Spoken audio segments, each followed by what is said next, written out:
The People's Convoy, which is the stateside version of Canada's Freedom Convoy, is a group of hundreds of truckers, cars, and SUVs protesting the government's response to the pandemic. They plan to leave the Hagerstown Speedway about 9:30 a.m. on Monday and head to the Capitol Beltway for a second day of demonstrations in the D.C. area. It's according to what the group's main organizer, Brian Bass, told the Washington Post. The group says it wants to hold lawmakers accountable for the government's pandemic responses, with many feeling frustrated with workplace vaccine mandates and other measures which are now lifted in many places. Newsweek Deputy Opinion Editor Batya Ungar-Sargon joins us now to discuss. Welcome, Batya. Good morning, guys.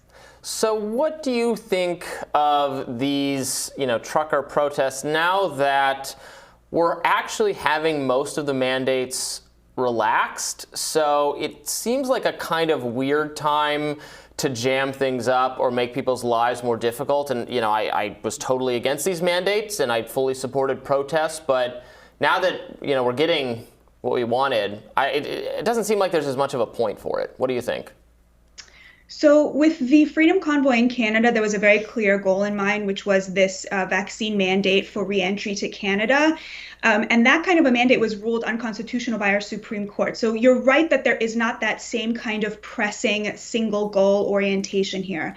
However, what they are asking for is accountability for mistakes made in the past. And I think now is exactly the right moment for that, as it becomes clearer and clearer how much our lawmakers sort of sold out working class Americans down the river, how many of their COVID policies were really overreach. How are these people supposed to get accountability for past mistakes that now increasingly even, people on the left and in the Democratic side are recognizing as mistakes? That's kind of how I see it. Yeah, it's a really good point. It's as more officials are even admitting to the mistakes and saying, okay, well, we were hoping that the vaccines would do XYZ thing and they didn't really do that. Why are they not then demanding people get their jobs back who lost their jobs because they were considered a threat to society for being unvaccinated? In reality, they're not much different from anybody else. So why are they not? So maybe this is a really good time to be demanding that, especially when all of our attention is kind of turned elsewhere. Do you think that there's actually going to be any sort of accountability? Do you think this is going to be effective at all? No, of course not, because our entire political system is set up to silence populist rage, right? So of course there's going to be no impact, but their impulse to say, hey, there's been no accountability, I think gets exactly to what Robbie was saying. Like, Robbie, from your point of view, well, they're lifting it now, let's get on with our lives. And I think these people are saying, look, we're the ones who paid for it, in a very serious material way, and we want accountability for the mistakes of the past. Now, I will point out that the organizer, Brian Bass, has been, very clear about not wanting this to be too disruptive because his goal really is to start a dialogue with lawmakers. Now, I don't know how effective that is, again, because it does seem to me like the system is so weighted against accountability, specifically towards populist working class voices. So I don't know how far they're going to get with this, but I think that's sort of the idea behind it. I want accountability too. I hope every elected leader who supported or voted for a vaccine mandate is thrown out of office. But I don't see how this helps accomplish that. Protest outside state capitals or outside while the mayor's meeting with city officials, things like that, rather than the specific trucker nature of it no longer has as much relevance, I don't think, or resonance because of that. I don't know. I could be wrong. That's just my take. I mean, I would say to me, the image of the trucker is because it's such a very obviously working class job, one that we both rely on and have immense amounts of contempt for and think that we can sort of bully and push around while relying entirely on them for literally every morsel of food that goes in our mouths. I think it's a very powerful symbol. Although I think in this convoy, unlike the Canadian trucker protests, there are actually a lot more SUVs and, smaller trucks and personal trucks. It's a lot less homogenous in that sense.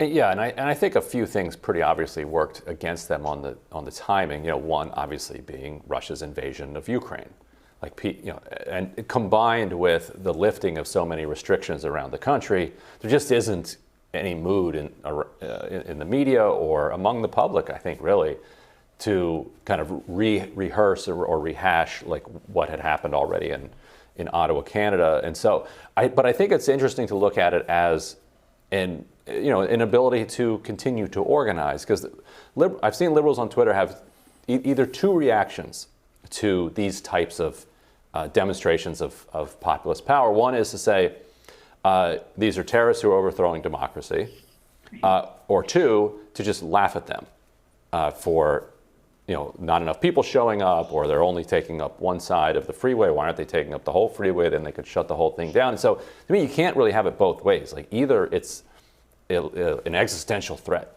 to democracy itself, or it's a bunch of clowns who are calling off their caravan because the sandwiches that their moms made them are eaten up and they've run out of snacks. So, like, it can't be both. So, what to you is the reaction that you're seeing the most from kind of establishment Democrats to this latest one? Is it mostly just ignoring it and making fun of it?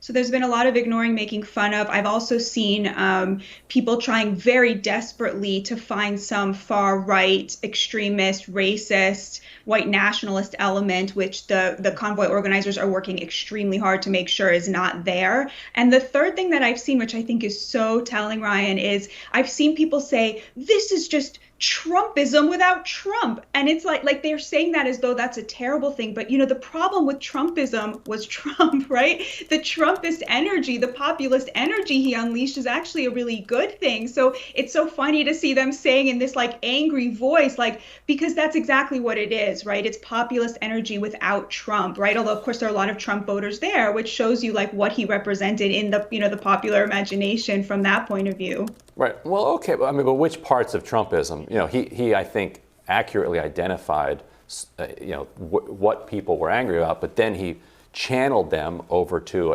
a Muslim ban and a giant wall, and keeping out the rapists and murderers as the solution to their problem. And that to me is Trumpism. It's not just the anger; it's also his proposed solutions. Well, what would you call Trumpism without the Trump then? What would that mean to you?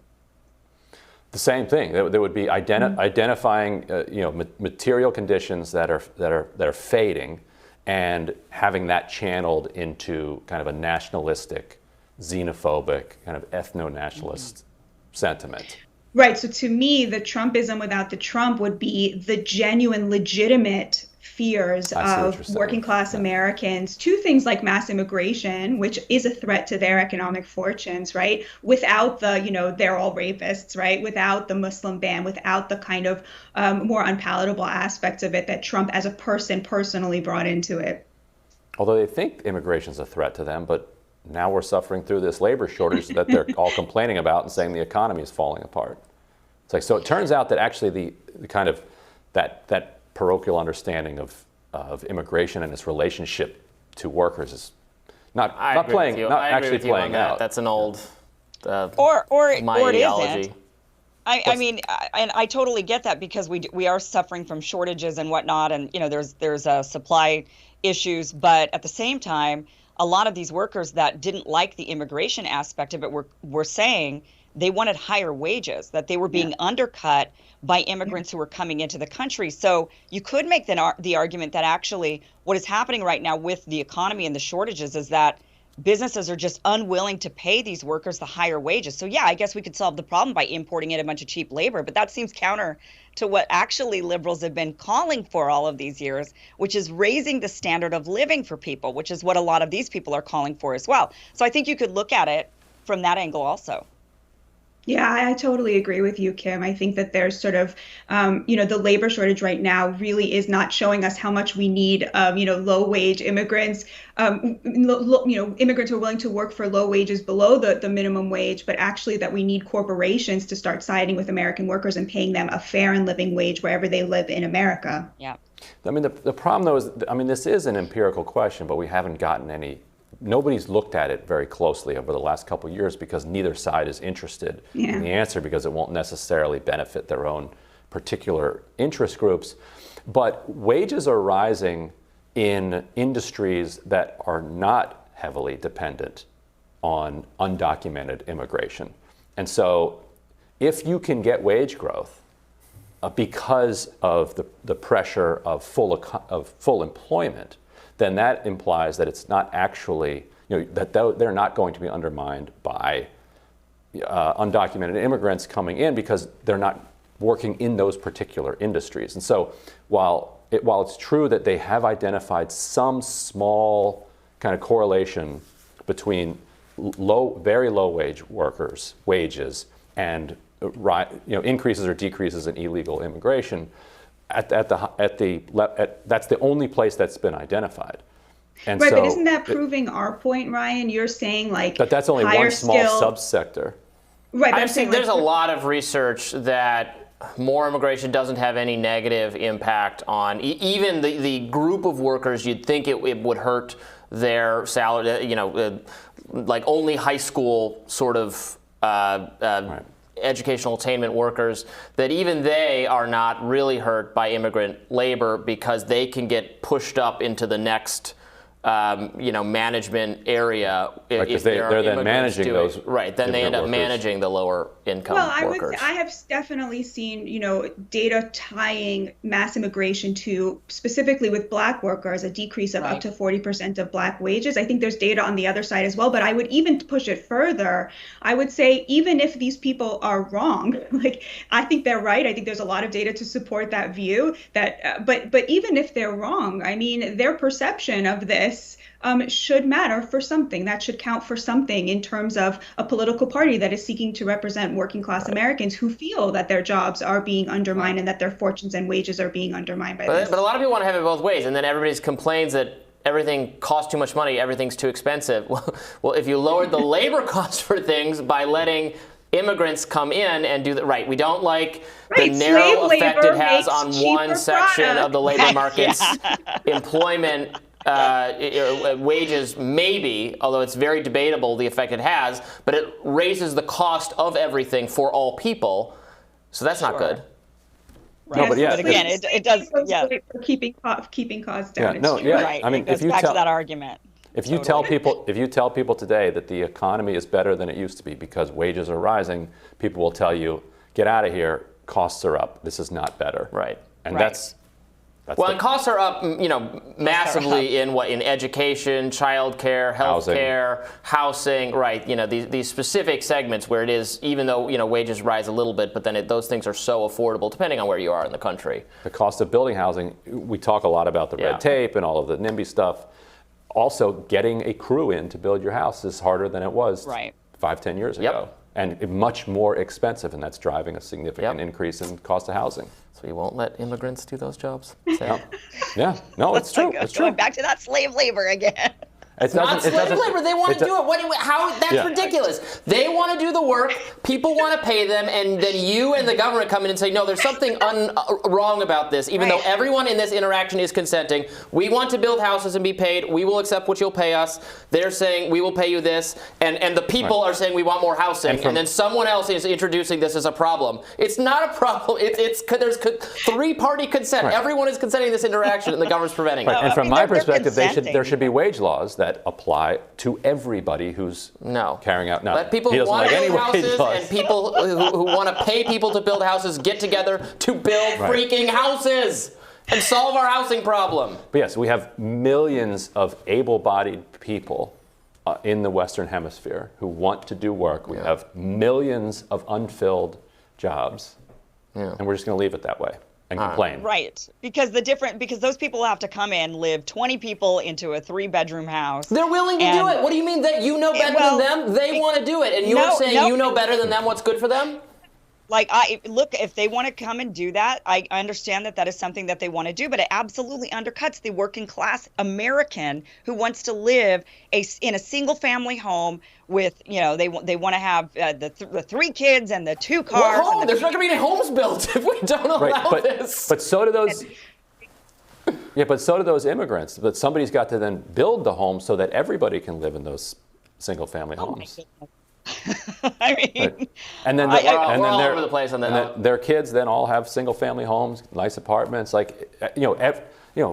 Almost everybody here in the United States was an immigrant at some point. Right. Right, of course, and willing to live. A lot of them struggled. A lot of totally understand. I mean, I lived in a house with, all my aunts and uncles and my grandma when my family immigrated here from, refugees here from Vietnam. So I understand completely how it works.